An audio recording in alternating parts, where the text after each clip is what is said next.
गुरुदेव दत्त. मूळ समज ज्ञान साधन, अभ्यास चित्त आठवण, गुंतुनी चित्त भावदर्शन, खरा आनंद. आनंद कशात आहे?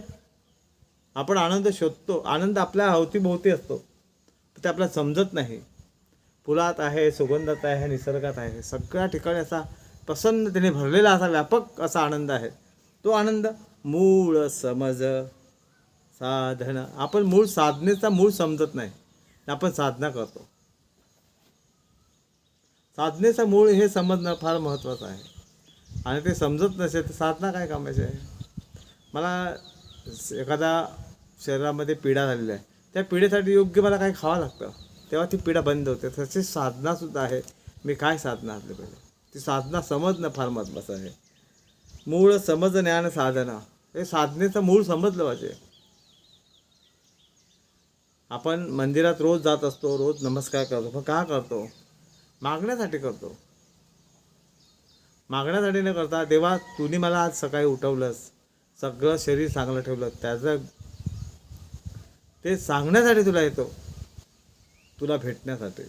हा भाव असला पाहिजे. अभ्यास चित्त आठवणं, सतत अभ्यास असला पाहिजे. आपल्याला आठवण असली पाहिजे, मला उठवणारा जागवणारा सगळा तो आहे. मग ते असताना मी काय असलं पाहिजे, हे अभ्यास रोजच्या जीवनात असला पाहिजे. मला कोणाचं घ्यायचं नाही, खोटं करायचं नाही, खोटं बोलायचं नाही, हा अभ्यासच नाही. गुंतुनी चित्त भावदर्शन, या चित्तामध्ये आपण असं गुंतावं का त्या ईश्वराशिवाय दुसरा कोणी नाही, असं गुंता आलं पाहिजे. आणि गुंतुनी भावदर्शन, आपल्यामध्येच तो भावदर्शन करता आला पाहिजे. सगळ्यामध्ये एक देव आहे, सगळ्यामध्ये एक व्यापक आहे, सगळ्यामध्ये पूर्ण आहे, असा जो आत्मा स्वरूप सगळ्यामध्ये आहे. ओम नमो आत्माय नमः, असा पूर्ण व्यापक असा देव तो आहे. तो माझ्यात आहे, तसा सगळ्यात आहे. हा भाव जेव्हा येतो तेव्हा आपल्यातला वैरभाव संपतो. मग गुंतुनी चित्त भावदर्शन, खरा आनंद, हा आनंद मिळवता आला पाहिजे. स्वबोधातून हा विचार आपल्याला मांडण्यात मला आनंद आहे.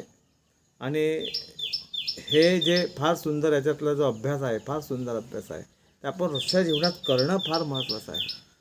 स्वबोध. गुरुदेव दत्त.